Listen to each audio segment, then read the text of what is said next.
Assalamu alaikum wa rahmatullahi wa barakatuh to some of you, and peace out to the rest of you.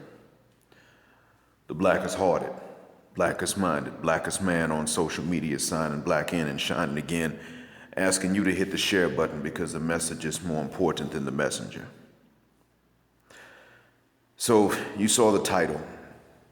In a nutshell, I'm going to start by saying that the difference between when to and when not to largely depends on when the women do the opposite. See, I've heard some people say, listen, black, you can't be penis policing these men. And I would say, it's in general, I don't want a penis policeman. Only for the purpose of something greater, only for a really pressing reason that makes it necessary, would I even consider it as a last resort.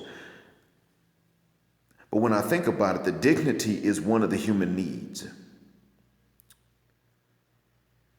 And it becomes more apparent as we get older, but dignity is one of our needs. And it doesn't mean that we have to be honorifically honored everywhere we go, but dignity is something that's needed. And this is one of the things that the Western black matriarchy and gynocracy has denied to black men. It hasn't been every woman. It hasn't only been African American women, but the Western black woman, collectively speaking, has denied dignity to black men, starting with the boys.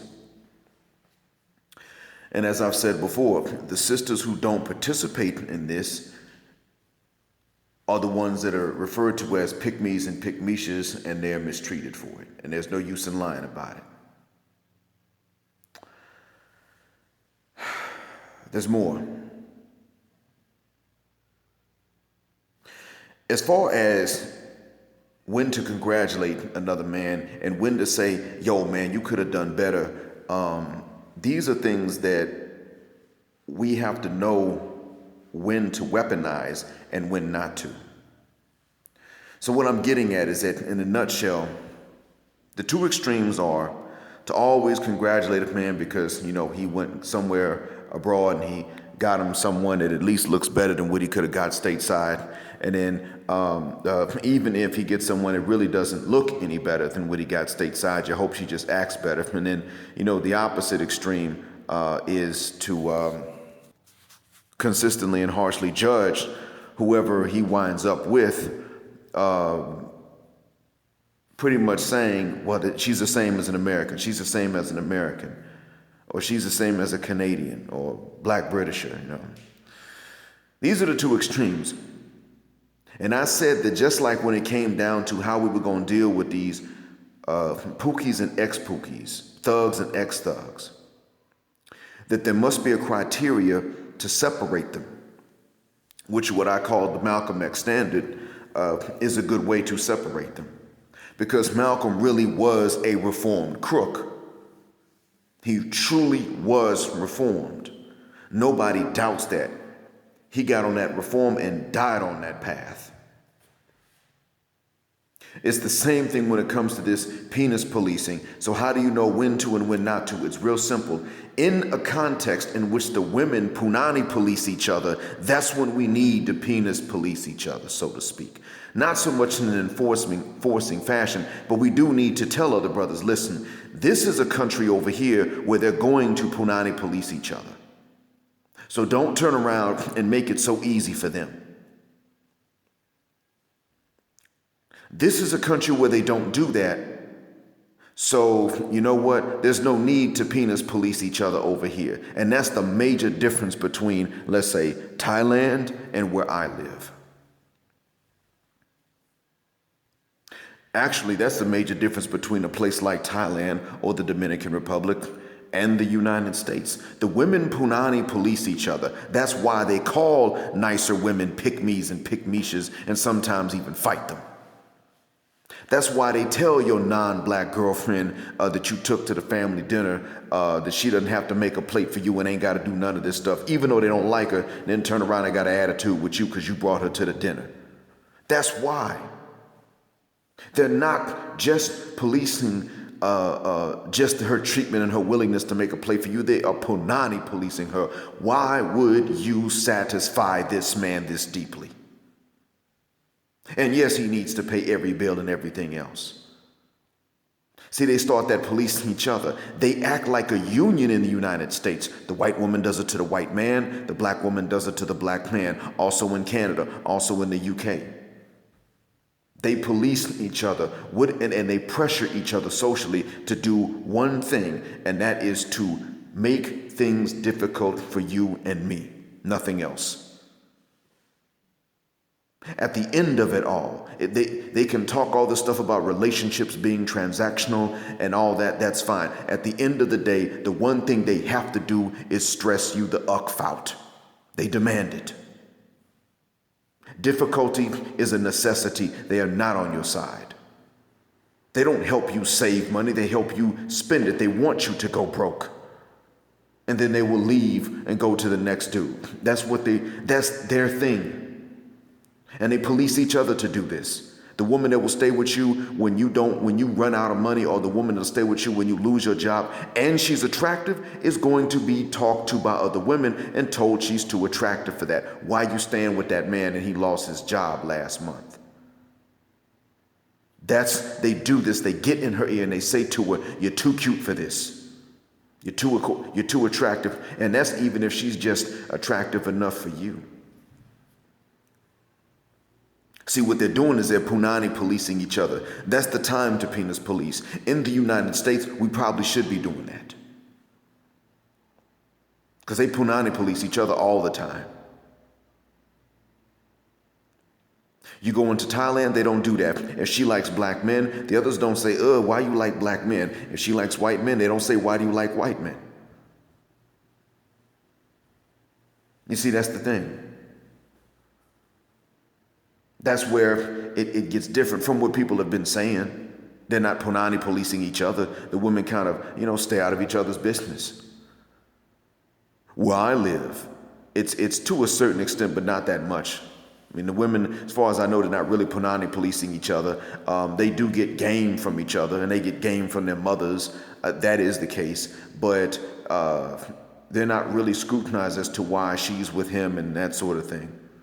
It would take something like her being, really rich and young and beautiful, and he's younger than her and has less money and is not that nice to look at, before they would ask her why. Now, to be honest with you, if she marries a black man, there will be people that would ask her, well, why'd you marry him?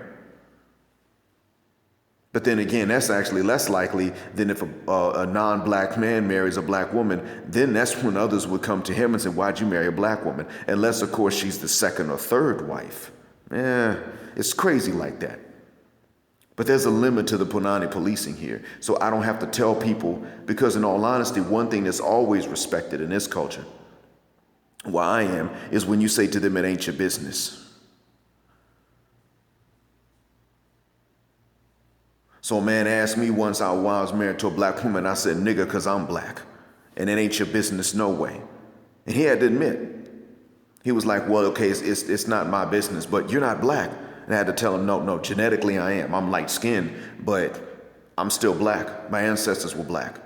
We can produce people that are light skinned. You all can't produce people that are darker than your parents. I had to flip it on him. But when I said it really ain't your business in the first place, he had to understand that is true, and I don't mean no disrespect, and he had to reply that way.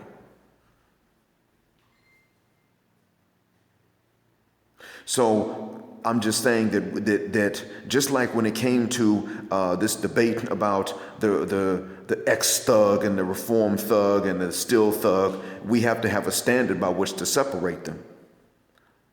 And there is a middle ground between the two extremes that we were arguing about, and maybe the same thing here. When do we penis police each other? Well, only when it's really necessary. Because men don't really like doing this to each other anyway. Let's be honest, we don't like that.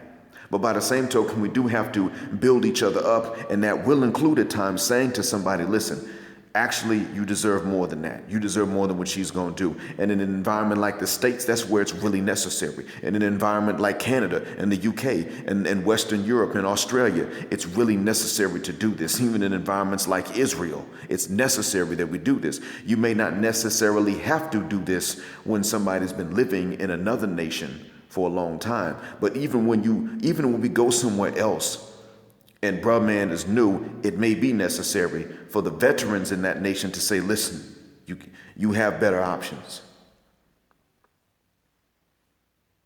Because let's not kid ourselves. When you're willing to do that pay for play thing in the DR, Colombia, Thailand, you're going to start getting hit up for money.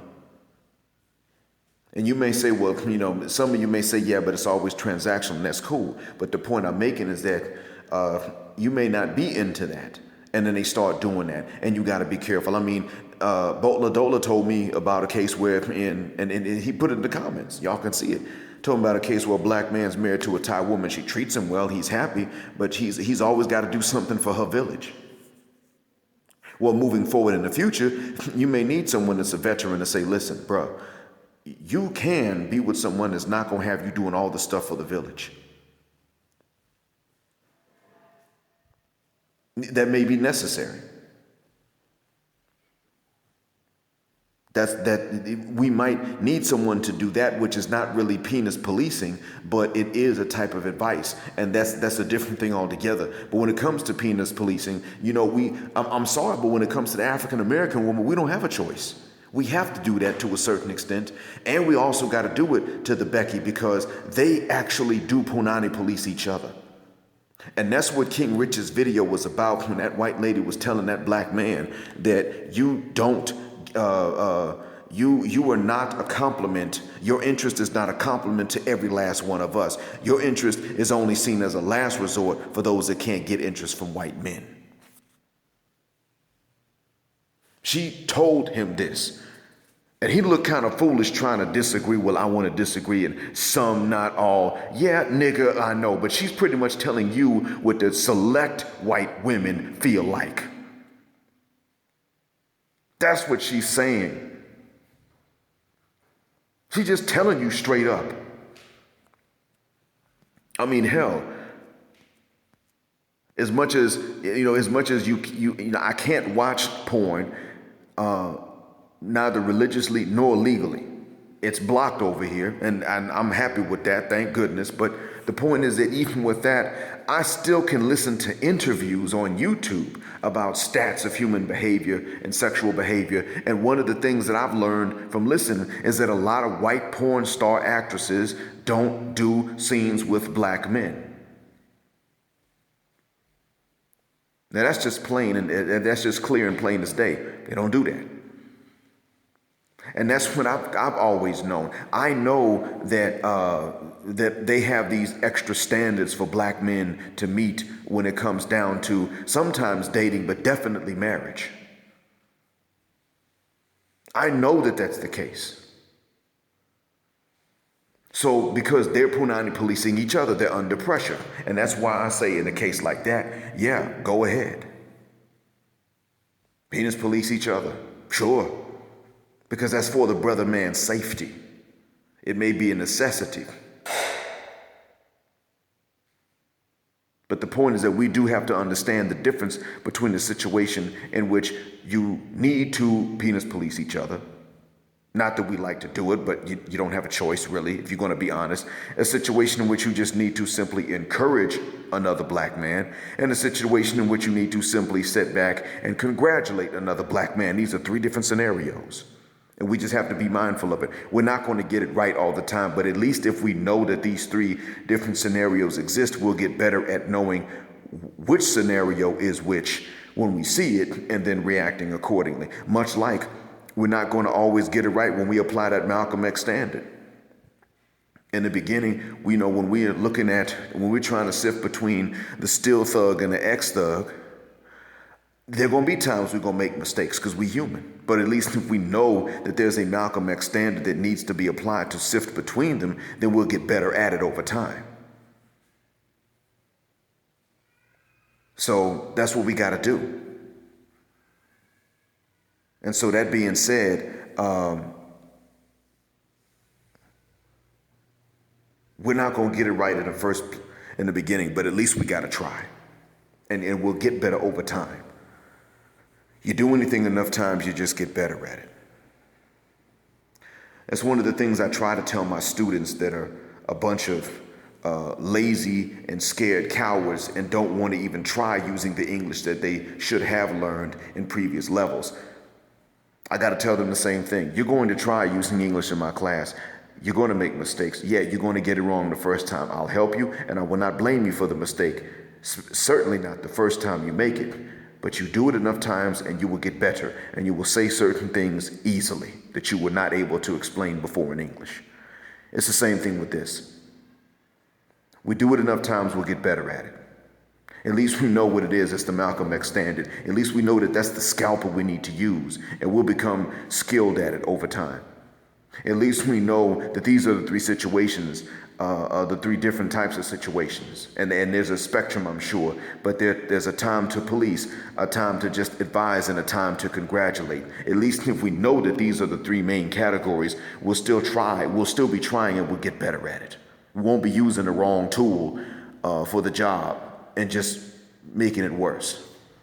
I think I've explained it enough. I think you get what I'm trying to get at. Thanks for listening. I hope that one day this recording will be irrelevant. In the meantime, until that day, I hope it helps. The blackest hearted, blackest minded, blackest man on social media signing blackout. Assalamu alaikum, and black, heterosexual, non-select male power, just because they don't like it, and unapologetically, black patriarchy until extinction or judgment day.